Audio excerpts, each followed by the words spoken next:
sum that up really articulately, because there was a lot of hours that went into just being able to give that short segment. And so I don't have anything else to add to that.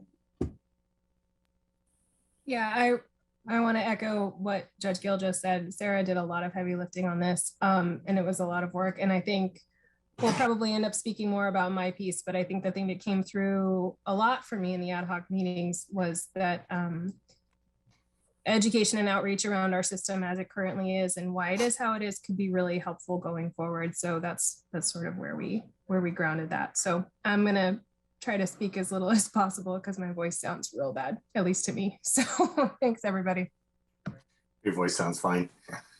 Okay, well, thank you, all three of you, and I know the rest of there's a bunch of staff work that's gone into this. Really good work. I think if we had a Harry Potter sorting hat, it probably would have gone faster, but that's not reality.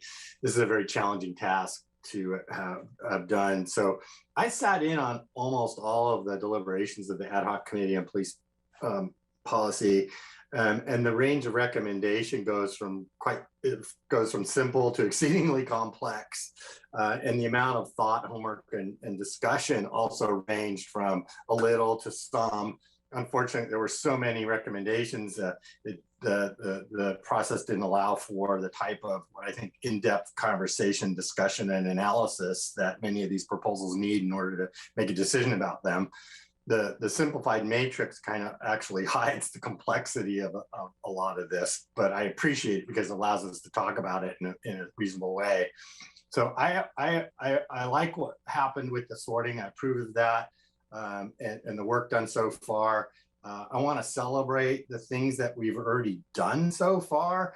Some of those were almost done immediately. You know, great minds think alike. They were easy to do and done. So we've almost got 20% of the stuff is already implemented or almost implemented. So that's, we heard what people were saying and the stuff that was easily implementable, we did, that were good ideas.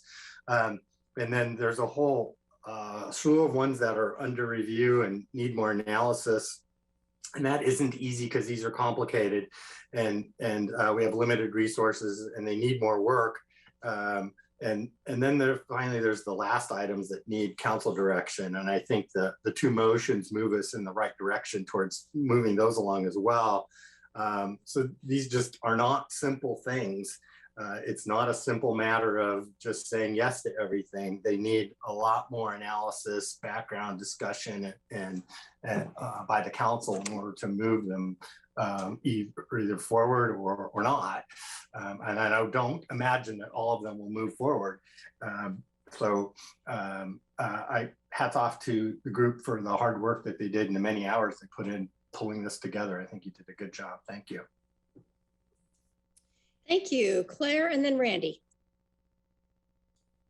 Thank you, Mayor.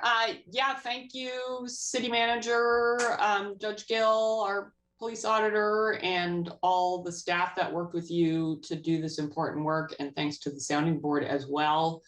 And just a little perspective on, I know the three of you in particular held several meetings to try to figure this out and did a lot of work. And then you ended up pivoting away from the original concept towards this. And I'm sure all of you recognize that that's sometimes just what has to happen.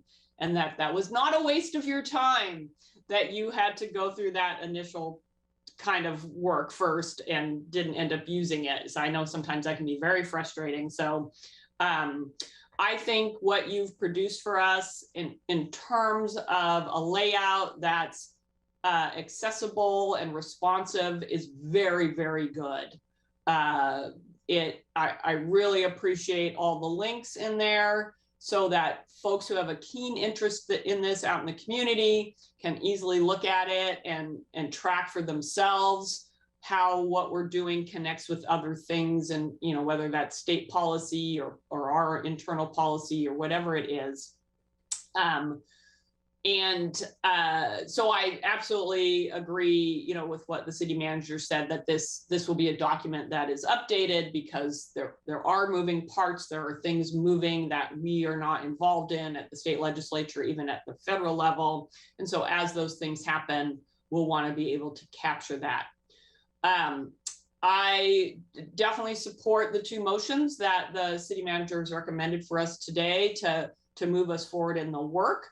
On the police auditor history review, I would like that to include, you know, kind of the original charter change, the ballot measures that were passed subsequent to that, how the office established its protocols and policies, and how it interacts with internal affairs. So those are some things that I think should be included in there. And then I appreciate what Alan was saying about the complexity here. I know we've received advocacy that said, you know, the ad hoc committee spent so much time on this work and you should just adopt their recommendations now, all of them. I don't actually believe that would be responsible for us to do. There are many paths in terms of reaching the goals that the recommendations seek out. And I think we also need to do our due diligence in looking at each recommendation and whether and how we would want to adopt that. So thanks very much. Thank you, Randy. Thank you, Mayor. And I want to echo my colleagues' opening comments here, and really thank the city manager, judge, auditor, and I'll add our police chief for really diving into this. Like all of us, I've been waiting to see what would come out of this in a cogent way of approaching what is a very complex situation. And Sarah, I think this matrix, it exceeds my expectations. I tried to think this through myself, and it just kept getting more complex as I tried to get into it. So anyway, I also want to praise EPD for being proactive on this, and having worked many years alongside our police department in my prior life, I have always seen them as a proactive organization. And I think that sometimes, unfortunately, they get drugged down from a national perspective rather than looking at the sum total of the work that's actually done here locally. It's not to say it's a perfect system, but we work in an imperfect world. With that said, I am concerned, having been on some large policy rewrite initiatives myself. I know that when you get into policies like this, everything you touch has a ripple effect. And just from a workflow standpoint, I'm interested to know if there's any sense of what percentage of the work has these ripple effects.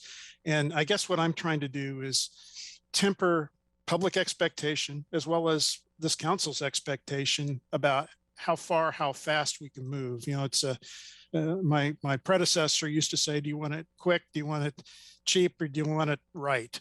And I think this is something we need to get right. So I want to quote Chris Pryor on that. And I think that's something we need to kind of keep a lens on as we go through this process. I think it's just too important that we get it right. And there's going to be far-reaching consequences that can come from the actions that are being taken here. And we need to make sure we understand what those are. But anyway, getting back to my question about workflow, does anyone have any thoughts on that? And again, this is more, I'm not trying to dive into the work myself, but just so we have a good idea of timing. So the chief can probably talk more through the ones that fall in that internal policy piece of, you know, you can kind of see the things that are underway and things that need analysis and haven't been staff resourced yet. And I think those things are just going to take a little bit of time to get through. I'll say the ripple effects conversation is something we spent a lot of time talking about, because as the sorting team, as we were trying to check those boxes, that's why it was like, oh, well, we checked this and this is connected to that. And we did try to highlight those. I think as we get deeper into this work, those ripple effects are going to come up in our status updates as we get farther in. So for example, the legislative work, there's a number of things on that they asked for you to lobby for, that when we start to do that analysis, and the workflow on that is we'll work on it through the summer, and we'll start sending you information in the fall. that's going to start to highlight ripple effects that you'll be able to make a choice. Do we want to lobby for this, or don't we want to lobby for this? But we felt like the analysis needs to point you in that direction so you can make those decisions, knowing what those all are. That may not have exactly answered your question. I'm not sure you can exactly answer my question. I was just trying to get a feel for this, and I would submit that the external components of this are going to have ripple effects, just like the internal policy pieces. But it's just, again, that's been my experience, and then I saw that again after retirement as a consultant, and trying to help organizations go through policy revisions. It is a complicated endeavor, a necessary one, but a complicated endeavor. And so, again, I just wanted to emphasize that. Thank you again. Thank you, Matt, and then Emily. Yeah, thanks, Mayor, and thanks, City Manager and team for putting this together. And there's a piece of one of the recommendations that would provide a stipend for civilian review board members. And I would just put myself in the camp, Mayor, of an enthusiastic yes for all of our boards and commissions to have some semblance of a stipend, considering the massive amount of work that goes into our now volunteer boards and commissions. I want to thank Councilor Groves for reading my mind in regards to timelines. That was the one piece that was missing. And it's, Randy and I are big baseball fans. And it dawned on me that, there's no timeline in baseball. There's just 9 innings. The game could go as long or as short as possible. A good portion of the IGR, the intergovernmental relations work, lobbying our lawmakers in Salem, at the very earliest, we would see implementation of some of the reforms in front of us would be 90 days after sine die of the 2023 legislative session, more likely January 1st, 2024. But whether it's the IGR legislative priorities, the charter review, the city code, potential city code changes, or internal policy review and adoption of changes, are there just some rough timelines that could be expressed for either of those particular pathways, so we can have a good sense of when we will see implementation of the range from any to all? And I suspect that Councilor Zelenka is right. Clearly, of all the recommendations, that all 52 recommendations, it's highly unlikely they'll be all adopted. But are there in those particular buckets or categories or realms of pathways of responsibility, could some of our, as Councilor Zelenka likes to say, certified smart folks in the room give us a good snapshot of reasonable timelines? I don't know if I'm certified in the way that you're looking for. That one's really tough to answer, because even if we could say, roughly, if you decided that you wanted to move forward with a code amendment, here's how long a process like that would take, right? We could do that. Like, typically it would include this, and that timeline can be 3 to 6 months or whatever that is. But that suggests that from the time you say go, and that's harder for me to know. Are you going to say go on that this fall, next year, maybe never? So it's harder. So if what you're looking for is these processes generally take about this amount of time, we can do that for sure. If you're looking for when can we expect to see this in front of us, I think that's going to be, I'd have to ask you that same question, is when are you going to when does the full council want to see this, or a majority of the council want to see this before you? Hard for me to predict that. To anyone else before I dive into a follow-up? Oh, anybody else on the right? The certified Any other certified smart people, card-carrying members? Seeing none, it's my understanding that the reference number 31, the pathway would be a motion or a work session in regards to the city council engaging the community and evaluating civilian oversight structure. To Councilor Sarrette's point, taking our time in doing this right is prudent. I don't want to put words in your mouth, Councilor, but that was my interpretation of your comments, and I concur. But reference number 31 seems to be the one piece that council could take some immediate action and start that ball rolling. Is that a fair assessment, Manager Maderi? I think it's a fair assessment that you could, on those items where you can do a motion, you could certainly do that. I think the intent behind the next steps process would be that before you did that, you'd have some time to understand just amongst yourself, what's the current status? And then that could help inform how you want to do community engagement and what that might look like and who you want to engage. And so that's the part where it's harder to know, like, I'm not trying to avoid your question. You're experiencing exactly what we experience as a team, which is there's just a lot to each one of these. Okay, thank you. I don't want to dive into the weeds for the sake of conversation, allowing some of my colleagues to have time.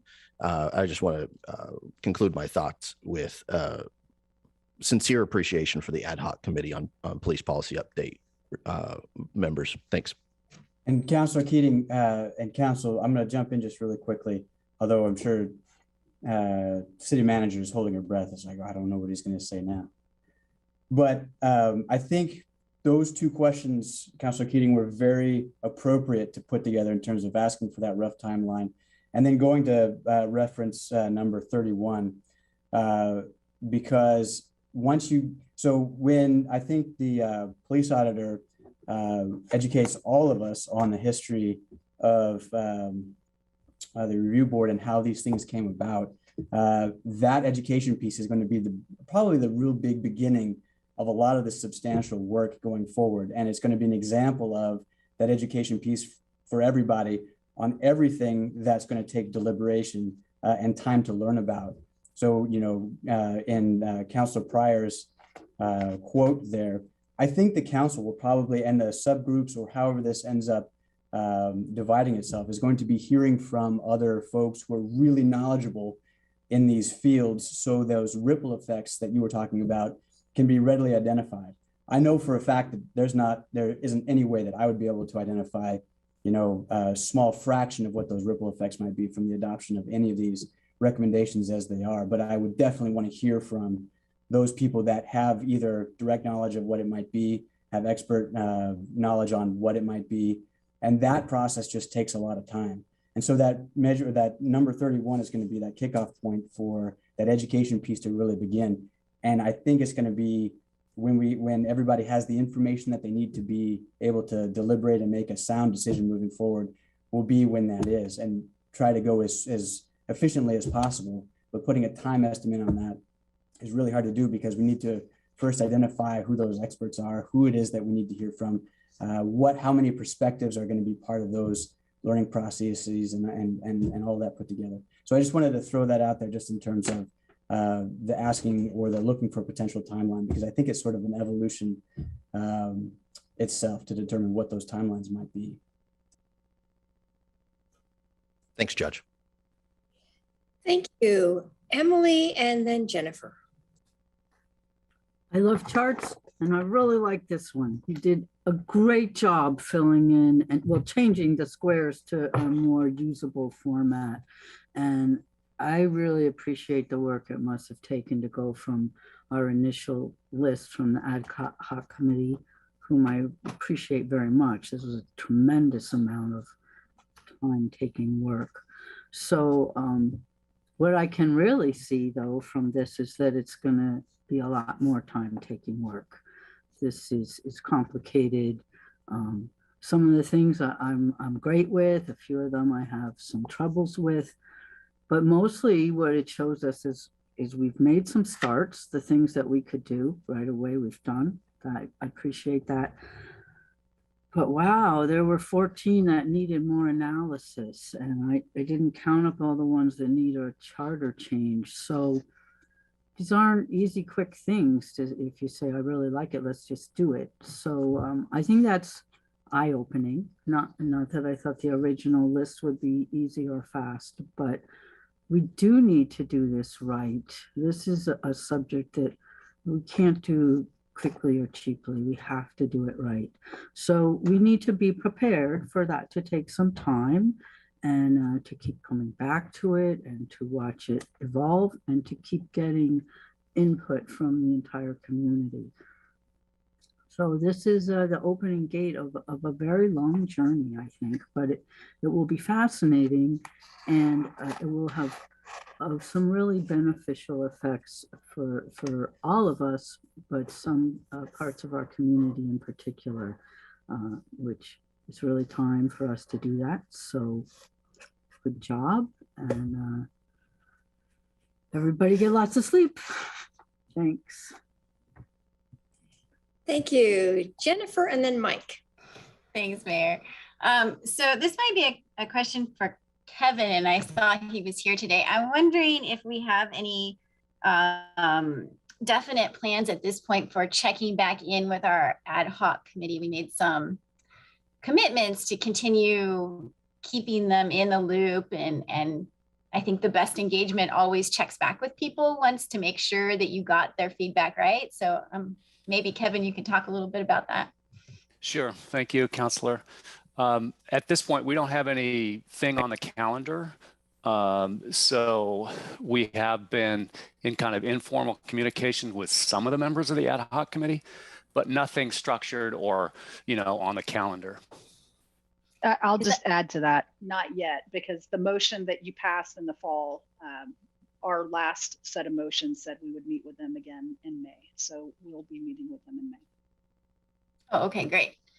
That is excellent to hear. I appreciated what Councilor Grove said about how policy takes time. And, Alan and I are on the police commission, so I can testify that it does, in fact, take multiple months just to get through one policy.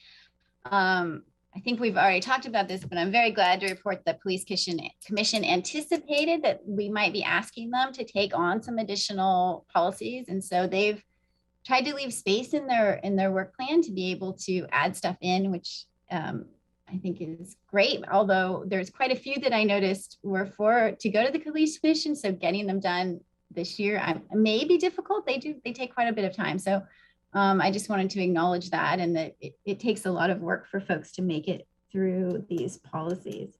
And I do appreciate Councilor Keating bringing up number 21, because it's one of the ones that if we chose to do it, has an extended timeline of completion, right? So making a determination if that's something we want to do sooner rather than later is probably really important, or at least I feel that it's really important, and might be an opportunity to use a model like our healthy democracy model in this area, should we decide to do that. But thanks, and I appreciate staff's willingness to pivot on the chart. It was, we had some really great conversations in the steering committee, and it was clear that it just wasn't quite working, but figuring out what would work is not easy. And I really appreciated when you guys came back with this new idea, and I'm glad to hear that the other counselors like it as well.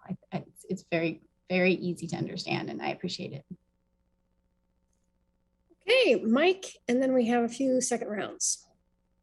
Thank you, Mayor and Sarah and all others. Thank you to all the staff members who worked on this to this point. Congratulations to the idea of changing form. I think it's a more useful way to approach the work. As to form, because I think that's where we are right now, is kind of the form of how this moves forward. There's only one piece for me that doesn't get captured in the current structure of how this stuff is laid out. And I don't know how someone would do this. I don't know how you would work to edit someone else's language, but for me, there's an insufficient listing of the problem that this recommendation is there to fix. So when I look at these series of recommendations and say, these are the pathways and the potential, issues involved in us making changes here.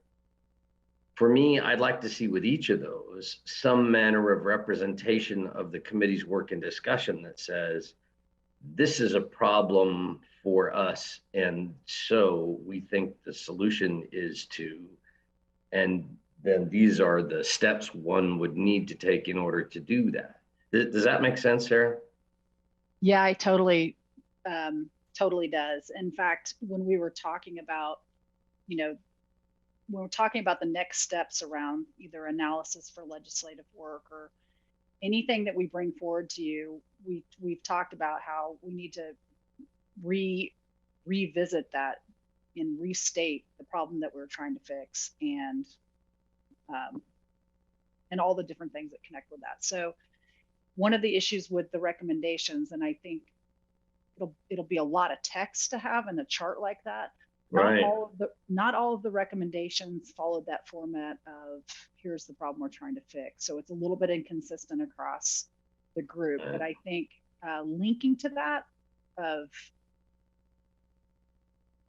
you could link the chart to it, but for sure when things come back to you for more analysis, we will include that. Okay, thank you. Like I said, I wouldn't want the job of trying to interpret someone else's work and discussions that were so important to have and took so much time and effort on their behalf and try and, restate what it was that they intended here. So that's how to re-engage that committee in that process would be important too. And then lastly, although again, we're verging on swamping the form again with too much, but in the decision-making process of what's the problem? What are the potential solutions to the problem? What will it take for us to implement those solutions? The last piece for me in an analysis in a general sense like that is, and then how do we measure that we successfully solved the problem? How will we measure if these changes actually brought about the solution to the problem in the first place? Or, how will we know if we made it worse? So the metrics for how we look at what we may or may not do, I think also needs to be part of the discussion. So thank you. Thank you. I guess I have Alan, then Matt, then Claire for second round. Yeah, thanks for queuing that up, Mike. Early on in the process, but after we established the committee, I suggested that the committee's work revolve around answering 3 questions with regard to all the things that they were going to recommend. And those 3 questions were, what is the problem we're trying to fix? What specifically are you suggesting that we change? And then how will that change solve the problem? What's the outcome? Or how are you going to measure it? And unfortunately, it didn't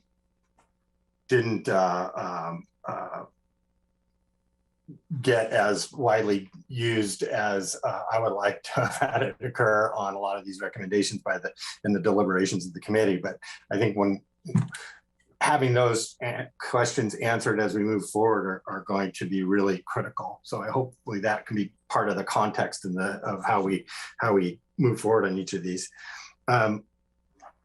With regard to the motions, the motion on the history, background, status of the CRB, actually, I think that's going to be multiple work sessions because I don't think that that's a simple thing either. It's actually a long history. I think that process actually starts the education of the public on this and engages them in this. So, and it goes beyond just the committee into the broader community. And so we'll actually have decided to move forward on number 31 by making this motion. So I think that's the first step is having a work session about the history, background, and status is going to be engaging the community because they'll be watching it and engaging in it. Unfortunately, all of the setup of the CRB and the auditor was set up before Mike and I got here, but and unfortunately, one of the originators of that was Councilor Ortiz, who's no longer with us. But I learned a lot from her just talking to her about where this came from and how this worked. And so that kind of background would be really helpful. When I started, we got into the PAYORC, which was the refinement of the CRB that ended up in a motion or a referendum that refined the CRB process. So this history of how we got here is really important here. It was very hard fought, lots of bumps in the road, but we finally landed on a process that I think almost everybody liked. And there's still some tweaks that could be made to it and how it operates, but it generally is recognized around the country as the best system in the whole U.S. on how to do a civilian review board and a police auditor. And so I think that context needs to be a very big part of when we have the discussion about the CRB and where we think it should go. Thanks, Mayor. Thank you, Matt, and then Claire. Thanks, Mayor. I refrained from getting wonky and wobbly in my first round, but apologies ahead of time for doing so here in the second round. I'd like to hone in on reference numbers 37 and 43. To me, there's significant overlap between the two. Yet one pathway is through the IGR, Intergovernmental Relations Legislative Priorities path. The other pathway for reform is through City Code, Chapter 4. Am I to understand that making Eugene a quote, no open carry zone can be achieved through City Code and not the legislative process statewide? And I have a follow-up in regards to those two reference points. I'm going to ask Catherine to answer this, but I want to just preload it with, this is one where we had significant conversation about the ripple effects. And so I don't know if we'll get into that in the answer, but I think that the technical answer, Catherine's probably best to answer. So anything that we could do through our city code would be within the existing state statutory construct that significantly limits local government authority over the carrying of weapons. So anything you would do within the city code would be limited to people that do not possess a concealed weapons permit. And so if you're making any changes, if you were to make changes to your open carry laws, that would only apply to people that do not possess a concealed weapons permit based on the way the state statute is currently written, which is entirely preemptive of local governments from regulating anybody that holds a concealed weapons permit. And just because someone holds a concealed weapons permit, it also doesn't require they conceal it. So someone could open carry with a concealed weapons permit, and the city would have no authority currently to do anything about that. So the one about the legislative priority would be seeking changes to give local governments more authority to regulate what they're currently preempted from doing. So that's why the two are distinguished. I appreciate the clarification. What if a municipality, so let's shrink it down from the entire city into the municipal offices. What if that said municipality operates in a collegiate controlled facility, I don't know, like LCC downtown? How would that affect our potential future in-person public meetings? Are we able to adopt the collegiate policy in regards to no open carry, even though the municipality isn't charged to do so by the state, but the collegiate entity is empowered by recent state law? Well, it's a very specific question, so I don't want to give you a general answer for a specific question, but something that authorizes a educational institution from adopting something wouldn't give us the authority to then adopt something similar. I think your question is, would that apply to a meeting being held in that building? And that I'll just want to take a specific look at that and see how that, because I don't typically look at the stuff that only applies to the educational facilities. So, but I'm happy to do that, and I can get you a very specific answer, because it wouldn't give us the authority to adopt something, but maybe that the regulation that applies to the building might apply. Thanks. I would hope it would. Thank you, Catherine. Quickly, I want to shift gears a bit. If I could ask Chief Skinner a question about reference number 23. Reference 23 talks about drug testing officers after an incident that results in serious injury or death. If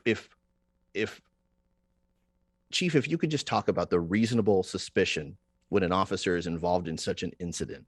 I'm fuzzy on that piece, and I would think that any incident that ultimately results in serious injury or death would rise to the level of, quote, reasonable suspicion.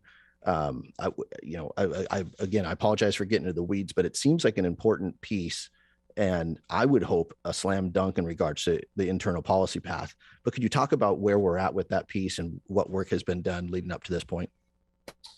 Yeah, thank you, Councilor Keating. I'm happy to share some thoughts on that.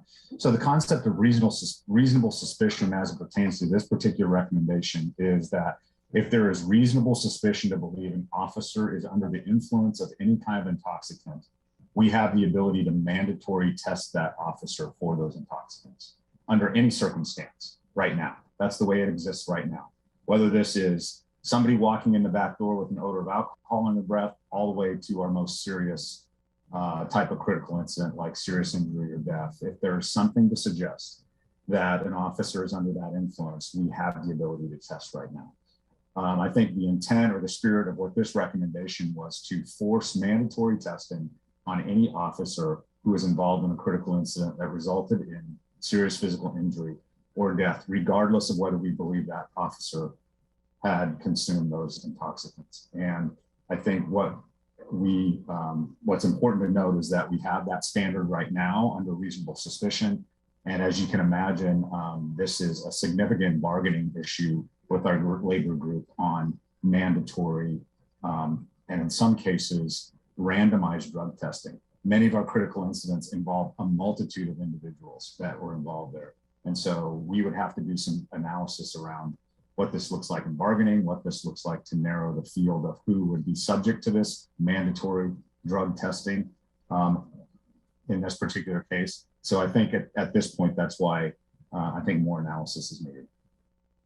Very helpful. Thank you, Mayor, for the opportunity to have a second round, and appreciate the more in-depth conversation about potential policy changes. Thank you.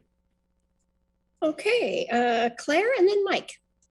Thank you, Mayor. Yeah, so just wanted to weigh in on a couple of things my colleagues have raised on the recommendation about community involvement, on what the civilian oversight should look like.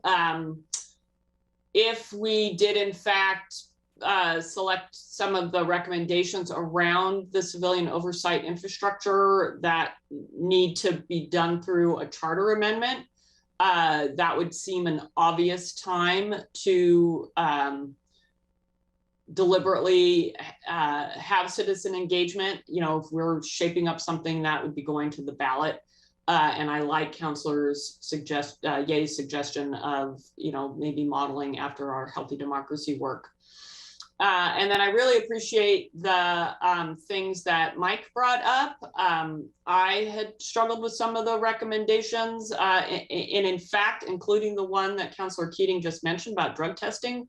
What is the problem this is trying to address? I mean, do we have a history of our officers being intoxicated knowingly before they've executed some kind of critical response? I'm not aware of that. It seemed to me a little bit of a solution in search of a problem. And then the additional question of how do we measure success? And so I think what the city manager suggested, that those could be framings that are offered to us as council as we look at the particular individual recommendations. I think Councilor Clark is right. It's challenging to characterize the ad hoc committee members' statements around these. But if there were explicit statements associated with a recommendation from the members of the committee who said, you know, we've identified this as an issue and we believe this recommendation will solve it, then if we can make sure that's part of our AIS or the presentation, that would be great. Thank you. And Mike. Thank you, Mayor. And thank you, Claire. I appreciate the follow through of all of that to the logical conclusion that I didn't do, which is I'd really like all of that to be a part of the AIS so that we have that kind of background when we're considering these one by one. I would assume that some of the information that we'll receive when making and weighing these decisions individually in these issues one by one, cost of implementation will probably be at least some part of that information, so that we know if there's if doing so creates a significant budget effect. For me, I'd also like us to have information at that time in that AIS as it's appropriate, for the likelihood of, I don't know how to put this, not the likelihood of a fight, perhaps the likelihood of a lawsuit. If we have identified groups already, Councillor Keating brought up a couple of things where I could find it very, very easy to imagine that as soon as we put that in place, there'll be lawsuits the next day filed to stop us or to do something about it. So I would hope that we have some way to capture some sense of both the, public conflict cost as well as the actual in dollars cost of any of these changes as it pertains to the level of controversy when we start down that road. I don't know how you capture all of that, but it was another piece of this that I thought was important we talk about. So thank you. Yeah, the way I'm thinking about that is what we talked about even in the last work session. I think it's sort of potential risks and maybe unintended consequences. And we can try to highlight those, that we may not get them all. Thank you all for this. Before I put allow the motions to go on the table, I just wanted to say a couple of things. This has been a really great conversation, and it's really a credit to all of you who put the matrix together to create a format in which we can have a reasonable conversation, because we can see clearly where we are and where we're going.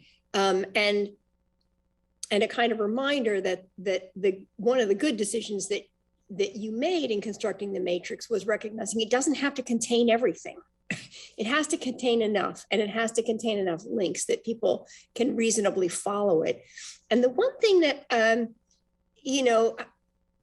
it may be too much of a fine point on things is that, looking at recognizing that a number of these are already in motion, a certain amount has already happened, but this is still a living document. This is living work, things will be changed. So I'm just wondering, if you just look at reference number 1, overhaul EPD crowd control, policies have been updated. There's a link to those policies that are being updated. And sort of the question in the mind of the public is, so are we done? Or are there still some things on the table that might still get another review? And so I guess the question I have is if there's a room for a column in here that says next steps or pending or something like that, so that there's just a placemaker to say, yep, we've done a chunk of this work, and I don't know whether that's going to be more confusing or not, but it just is my thought about sort of making it clear to the public. And then I also, recognizing that each one of these, as everyone has says, is a major project and undertaking in itself. There's background information, there's current status, there's opportunities, there's challenges, there's a whole, each one is a dissertation.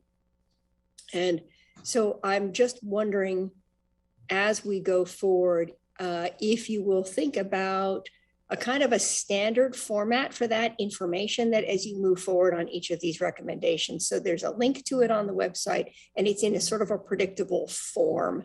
And so the public can grasp it a little bit more easily, and because it's a lot to contain. So those are my 2 thoughts. And with that, I think I'm ready to turn it over to Claire to put a motion on the table. Okay. Move to direct the city manager to provide additional review, analysis, and information on all items marked for intergovernmental action on attachment B prior to the setting of the city's 2023 legislative priorities. Second. All in favor, please raise your hands. 1, 2, 3, 4, 5, 6. Wait, 1, 2, 3, 4, 5, 6. Got it. Got them all. 7. Thank you very much. None opposed. And the second motion? Move to schedule a work session on the history and status of the city's current civilian oversight system prior to July 17, 2022. Second. All in favor, please raise your hands. 1, 2, 3, 4, 5, 6, 7, and that passes 7-0. Thank you all very much. Really, it's such thorough work. It's so thoughtful. It's so deliberative. It's very respectful of the work that the ad hoc committee did, and really appreciate where we are and look forward to the next step. So thank you all very much. And with that, you have just gotten another half hour in your day. We are adjourned.